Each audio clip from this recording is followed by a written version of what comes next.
So we actually saw you back in August when you came to the homeschool event in Tuscaloosa, and we loved it so much it inspired me to reach out to you. Well, you're way too kind. Where'd you come from? Want to tell him? Pennsylvania. Pennsylvania. That's a long way. So where were you born? I was in South Carolina. That's very confusing. So are you like a Phillies fan or an Eagles fan or no? No. Roll Tide all the way. My dad's from Houston. Okay, that'll work. Now, what about you? I've seen you post some Instagram videos from the games. So are you Roll Tide or Auburn? I have to stay out of that because I know you did. I just wondered. I finished at Mississippi State. Everybody hates me. So I'm very loyal to Mississippi State. They gave me my career. But I do weather support for the University of Alabama. I've been doing weather support for the athletic department and Crimson Tide sports marketing for a long time. So I have to be at every home game. So I do the support, on the Jumbotrons, which is Crimson Tide sports marketing. And then for the athletic department, which is Coach Saban. And oddly enough, I had helped Coach Oates, the basketball coach. I think that's the first time I've ever helped a basketball coach with weather. How weird is that? That's awesome. Because they play indoors and you think weather's no big deal, but they were in Nashville and Coach Oates called and they were trying to get home and the fog was horrible that night. And I said, your only hope is to get some vans and drive. You will never vans and drove 3.5 hours back, but it worked out. Wow. I think if you don't mind, Ethan had a question he wanted to ask you. What inspired you to become a weatherman? I've just loved weather since I was a child. I mean, I have totally loved weather. I cannot recall a time in my life where I didn't love it. Even my first memories of life were in first grade. I have no recollection of my life before first grade. I don't know why, but I was just, nothing has changed. The same fascination that's there today as it was when I was 6 years old. Can I lead in with another question kind of off of that one? Do whatever you want to. This is your party. I'm just a guest. Well, the question is, if there were children, Ethan's age or younger, who want to study weather or become a weatherman because they've seen what you do and they love that profession when they're older, what would you tell them? Number one, you need to just start to look up. I mean, goodness, you're missing the greatest show on earth if you don't look up. I mean, nobody does that anymore. And start developing a curiosity about what you see up there, not only on a day where the sky is so blue, but on a day where the clouds are so dark, and then start to do your own research and learn. Children today have the resources that I never had when I was young. If I had this world base of knowledge at my fingertips when I was a child, goodness, I can't imagine that. But the one thing you do need to kind of focus on in school is math, because we predict the future, and predicting the future is hard. I mean, it's hard.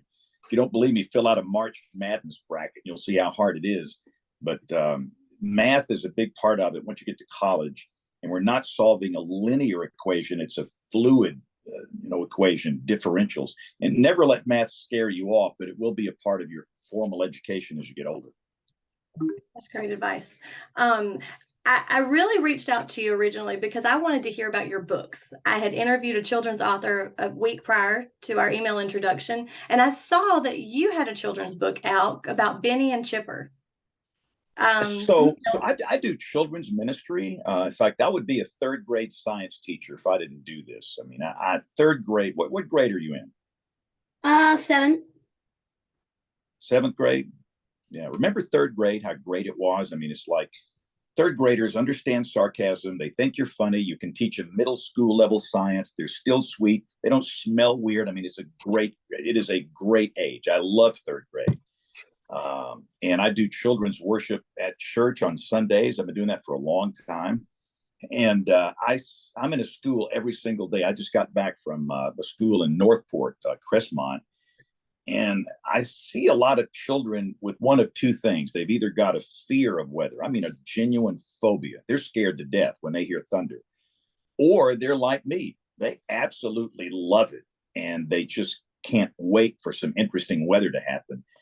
And so I just wanted to write something for them. And I'm not a creative writer. I'm more of a science numbers guy. And so my wife and one of our boys wrote it.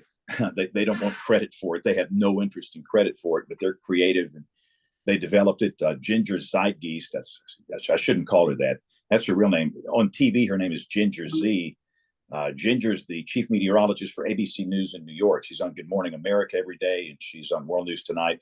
Ginger's one of my kids. She was an intern here in 2000, and I got Ginger to write the foreword, the introduction to the book, and it's going to be the first in a series. And I've talked with counselors. For years, I was the trustee president of the Alabama Baptist Children's Home, and I work with a lot of counselors, and I talk with them about how to handle children that have a fear and a fascination. And the book is really designed for both. It's a storyline that's not scary, it's informative, and it's going to be the first in a series. We're going to do a series of these things. This is kind of a general type book to maybe alleviate fears, but then we're going to go into thunderstorms and tornadoes and all the cool stuff. But information is powerful.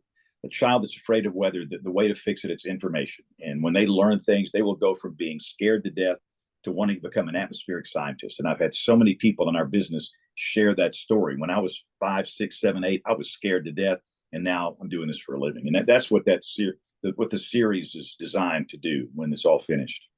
I'm excited to hear there's more books coming. And then, but I just couldn't shake the passion for weather, and I learned that you could do this for a living. And some colleges do offer atmospheric science, and I want kids to know that at a younger age so they can prepare for it better than I did when I was coming up through middle school and high school.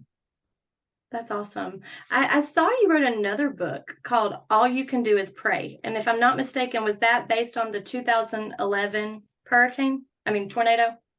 Yes, we had 62 tornadoes in one day, 62. And it was a generational type day. Those days happened here about once every 40 years. We had a day like that in 1974. We had a day like that in 1932. We had a day like that in 1884. And there's just not a lot of information about some of those early events, but I wanted to capture some things. And I'm not a writer, but if I didn't write that book, I would be haunted every day until the day I die. I wanted to capture the science of the day, the inside baseball, what it was like working the event, but most importantly, stories of people that were impacted by this. And the journalist had no way of telling every story. When you've got 62 tornadoes, 252 people died that day. It was a humanitarian crisis. And the national media really never told the story. And again, I'm not faulting them. It is what it is. But I just felt like I needed to share some stories of that day to keep it preserved for the next generation of meteorologists. So, that day, it's one of the few defining days of my life. Most people only have one or two in their life, and that was one of mine. Good, bad, whatever. It is what it is. And I just wanted to capture some of the day in that book. I'm thankful you did. And I know we were not here when that happened, but I'm looking forward to reading those stories. I've already got your website pulled up to order both of those books we just mentioned, and we'll be sharing those links with our readers as well. Well, you're very kind. I mean, this is great. And again, I'm not a writer, but I just that day had a big impact on me. And I was a senior in high school in Tuscaloosa during the 1974 event, and it changed my life.